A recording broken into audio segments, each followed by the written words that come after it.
Mr. DJ Rose, Verteezy, and C's. Welcome you to the No More Black Tears podcast. Black tears that's heaven sent. Barack the first black president. I love my black skin. I love walking in black excellence. Black power, let's represent. All black, that's evident. I'm sure MLK and Malcolm X both didn't die for the hell of it. Strap a seatbelt, go and sell the land. What makes you think that we would sell our land? We wouldn't sell out now. What makes you think that we would go ahead and try to sell out then? No more black tears, black on black kids. Love as is, love with passion. Paying black bills, learning black skills, making black meals. Black is backing. Big shout out to Fred Hampton. I'm black and proud like I'm James Brown, but I ain't doing no acting. My people here from the motherland. This podcast now active.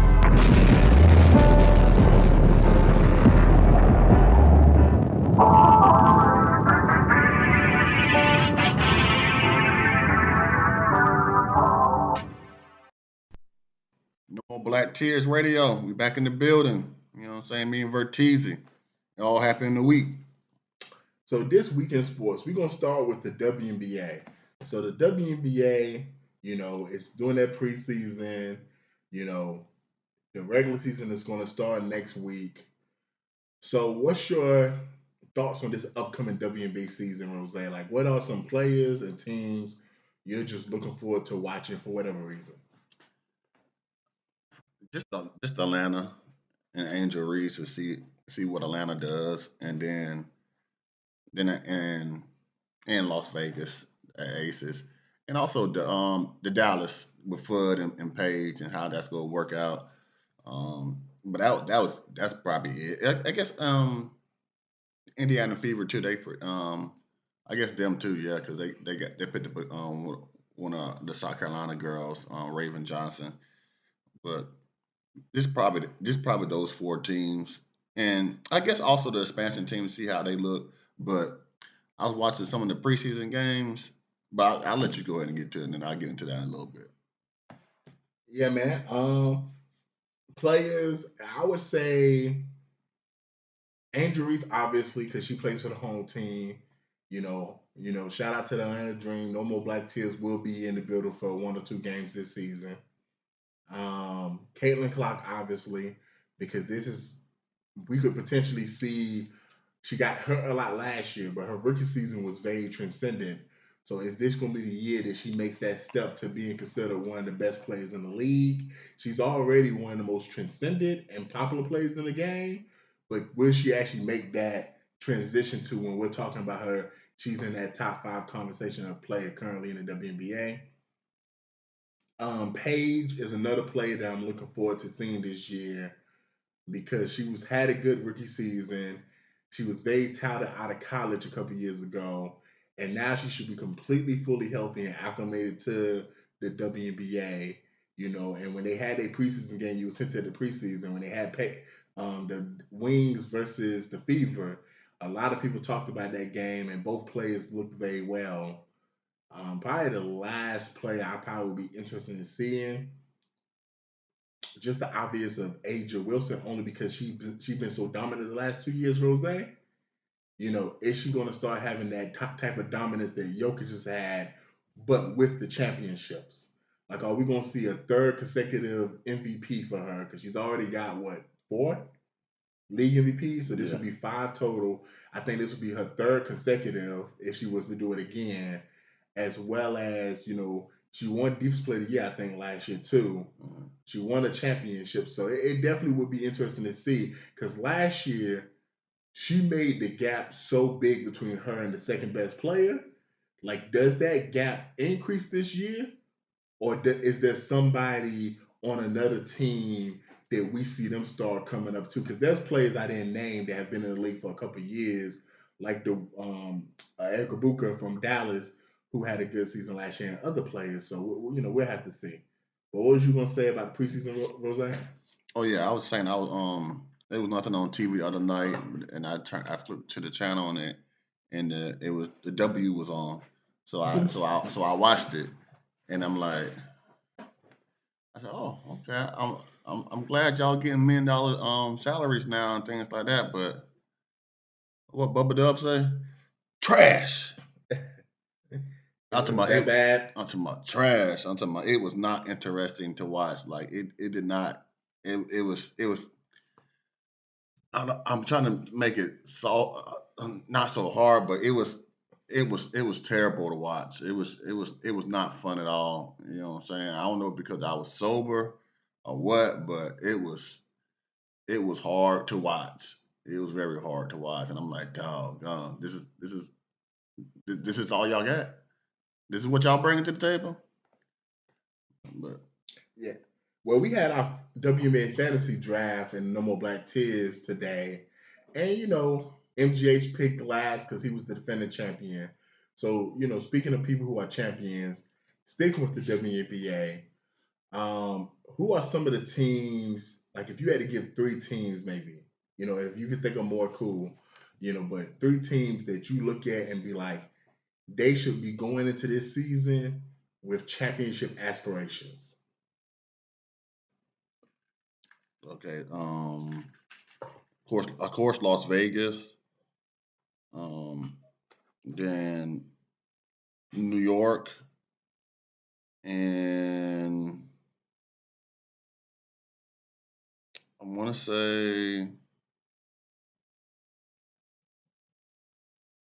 those two teams definitely, Las Vegas and New York. But I'm gonna throw Atlanta in there too because they got Angel Reese for a reason. So Yeah, I actually I have the Aces too. I didn't have New York. I just feel like they starting to kind of fall off, but New York is obviously championship capability. I definitely have Atlanta in there because they was really good last year, to be honest. So you add Angel Reese, someone who has that defensive presence with the rebounding ability, like the team should definitely get better. And then I have the Fever because I think this is going to be the year Caitlin makes that jump. It's going to be Aaliyah Boston's, I want to say, fourth season. So she made that jump last year to be one of the better, big women in the league. She actually was helping carry when Caitlin was injured, carried the Fever to the playoffs, and even was carrying them, I think, to a first round victory. And they battled in the second round, and she was really, wonderful. So like those definitely, those would be the three teams I'm looking at: Vegas, Atlanta, and the Fever. Um, and one more thing, what are your thoughts on the possible expansion teams that we got this season? We got Toronto, Tampa, and we got the Portland Fire. Like, do you expect them teams to make any kind of noise? The Valkyrie was okay last year. well, what I guess they because unless they're going against the top four teams, you know what I'm saying? They'll be just like all the other ones. You know what I'm saying? They they still just got they still they got just in women on their there. team. Yeah, Yeah. yeah, they still got all women on the team, and so it's like so any given day for that. You know what I'm saying? Say whoever ain't PMSing is probably going to win. So I'm saying unless you're going against the best. I'll say this. I know they do it differently in the expansion when they add expansion teams. I feel like this is the exception in like the sports leagues. Instead of putting the expansion teams like in the middle of the draft, they really should have gave them like the number one and number two pick. Because when I looked at the Portland Fire roster, I didn't know none of them hoes. Like them hoes, and for those who don't understand, this is how all expansion leagues work. Every team that's in the league gets X amount of protected players. So it's like 12 holes on each roster. I'm going to assume they maybe have guys 7 holes to protect. So hopefully on the back end of the bench, maybe there's players that are good, but they can get picked up. I'm looking at goddamn Portland. I'm like, yo, y'all couldn't get no holes. Y'all ain't got no hoes. Y'all can't even get no overseas hoes this playing. Like I'm looking at the roster, that shit was crazy. But then I look at Portland and I see, oh, they got Sabali. They got Kia Nurse. They got Marina Mabry. I said, these aren't star players, Jose, but these are actual names in the league of women who have produced in the league. So I'm like, okay, they roster ain't that bad.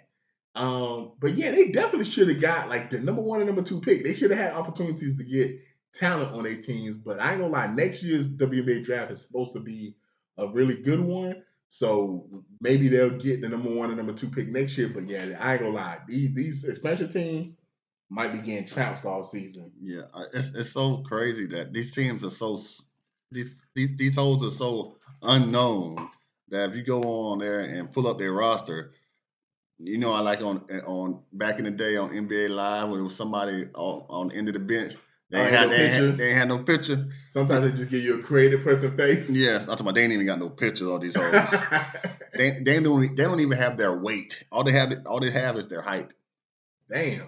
Like so it's like, yeah, y'all some nobodies for real. Yeah, now they definitely is some nobodies, man. One thing for sure, man. When you get to the NBA playoffs, you can go from being a nobody to somebody. So, man, let's go and move to the NBA and talk about the NBA playoffs. So the first round is pretty much over. All we got left is the game sevens for the Pistons and Magic and the Raptors and Cavs tomorrow. So outside of those two game sevens, with all the games that have concluded, what is your thoughts from the first round? Is there anything that you've learned? Anything is possible. You know what I'm saying? McDaniels is the man. You know what I'm saying? They need to play that. They need to pay him at the end of the season. They need to pay him because he the man. So that's one thing I learned. I learned also the rims in Toronto are different. Like LeBron said, them rims are different. You know what I'm saying? They get them bounces.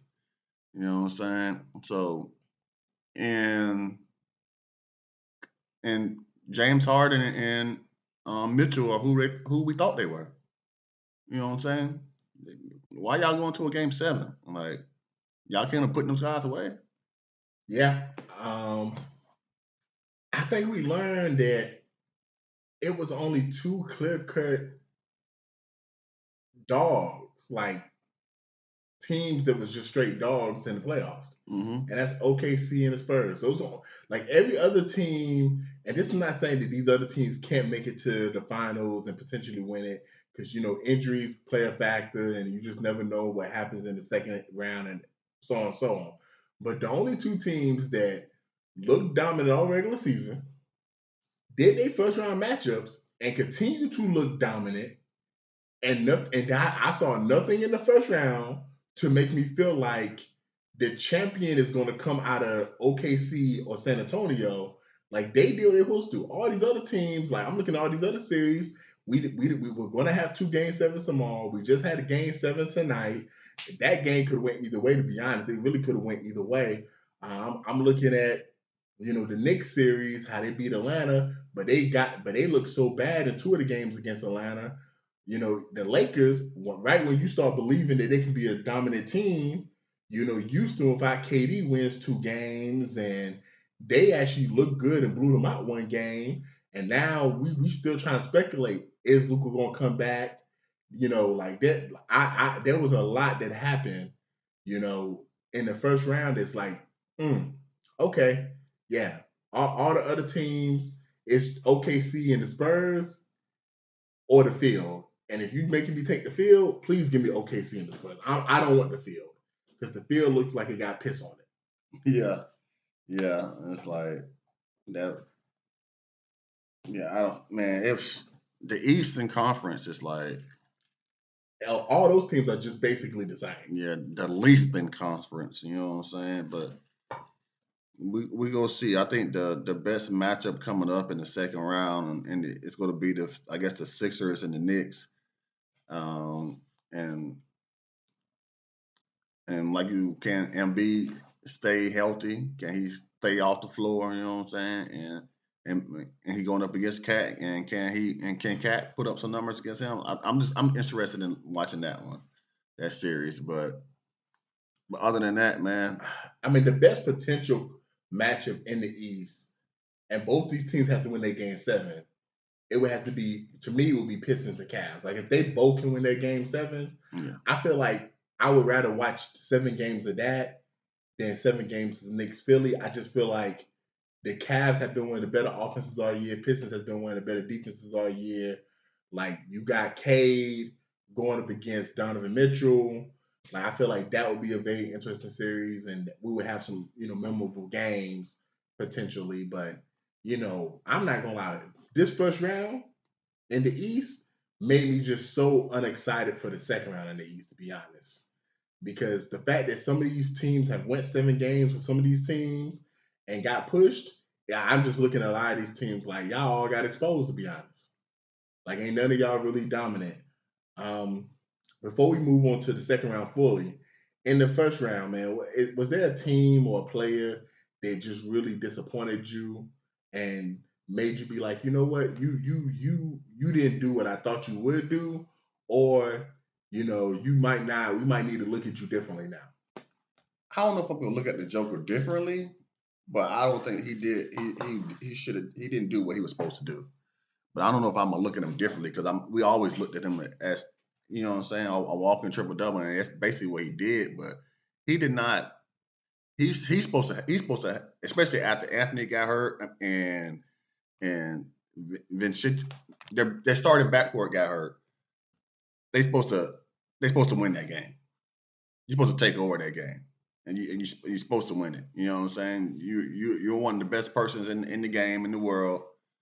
You got to win that game. Man, when people on the talk show say, man, they starting backcourt and they backup backcourt got injured. That was the third string backcourt we saw in game 6. That's what they said. Oh, in game 6, yeah. In game 6, they said that was the third string backcourt we saw. But I'm talking about it was game. What to say 4?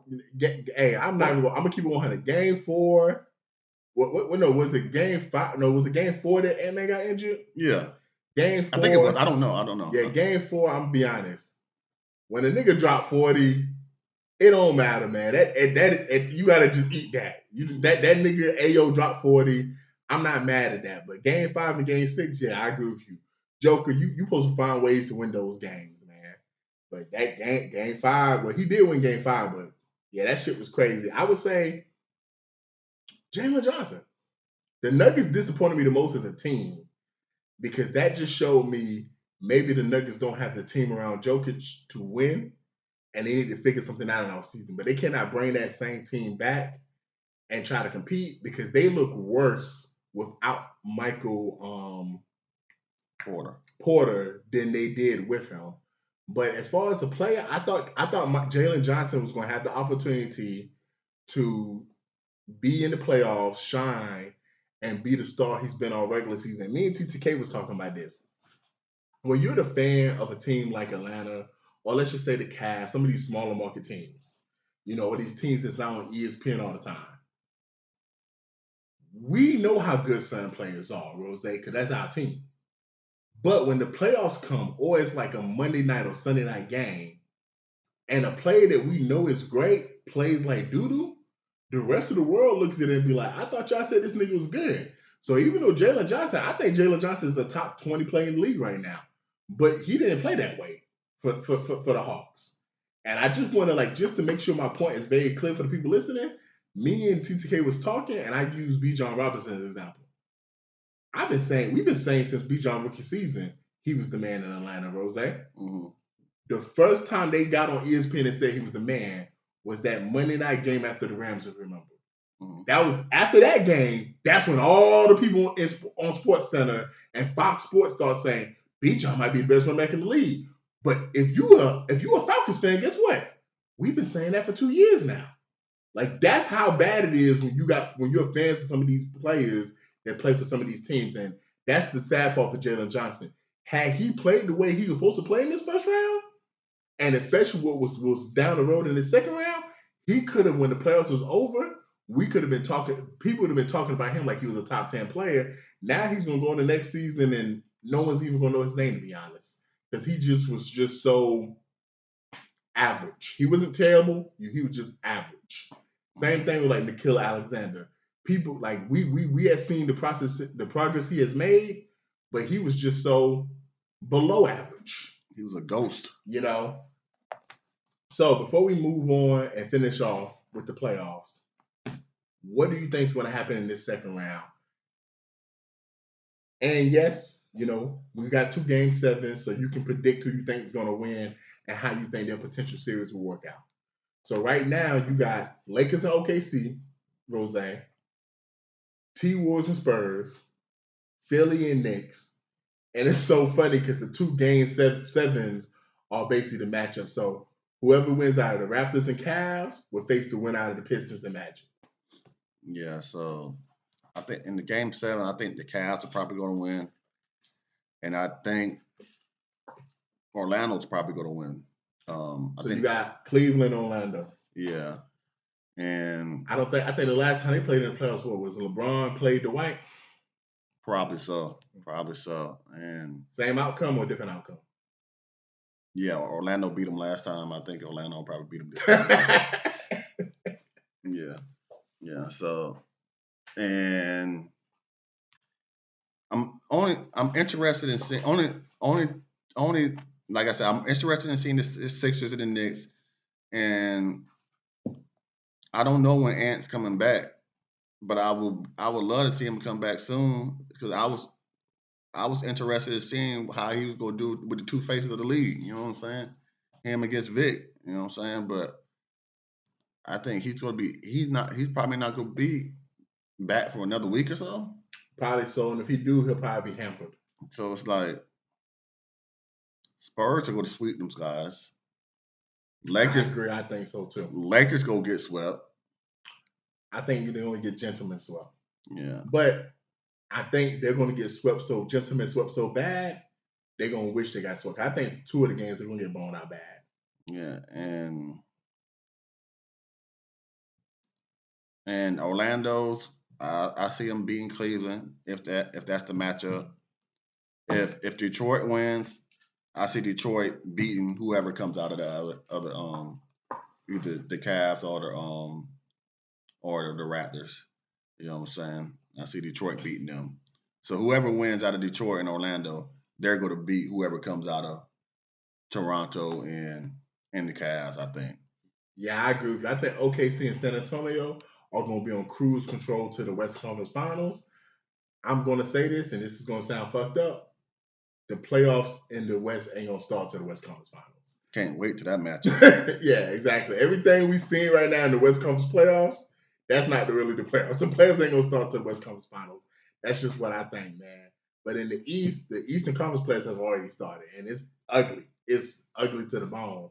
But give me the Knicks over Philly, because I just feel like the only team the Knicks was afraid of, if I'm being real, was the Celtics.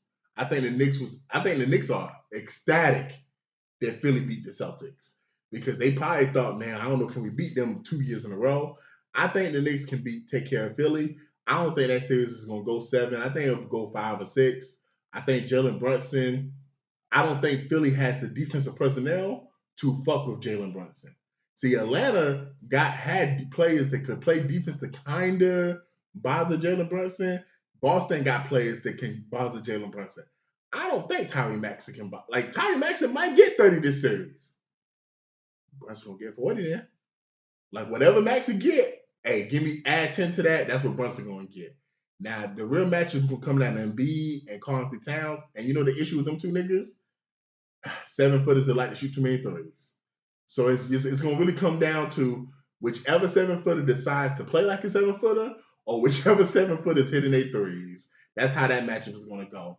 But I do think the Knicks are just a deeper team with better defensive players like Josh Hart, Mikal Bridges, and other players on that team. So I'm going to take the Knicks. And I feel like in the game 7s, Detroit's going to win. They're on their home court. They're the better team. And Cleveland's going to win. They're on their home court. They're the better team. And in the 7-game series, I'm going to take Detroit in 7 games.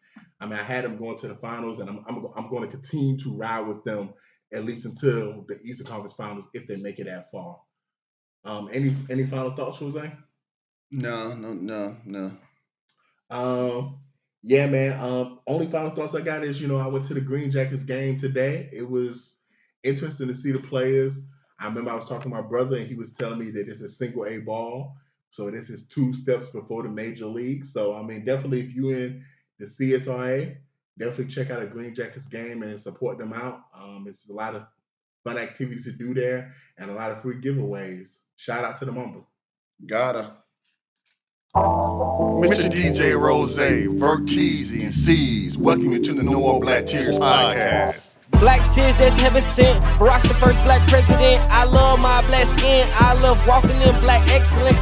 Black power, let's represent. All black, that's evident. I'm sure MLK and Malcolm X both didn't die for the hell of it. Strap your seatbelt, go and settle land. What makes you think that we would sell our land? We wouldn't sell our land. What makes you think that we would go ahead and try to sell out then? No more black tears, black on black kids. Love us as is, love with passion. Paying black bills, learning black skills, making black meals. Black is backing. Big shout out to Fred Hampton. I'm black and proud like I'm James Brown, but I ain't doing no acting. My people here from the motherland. This podcast now active.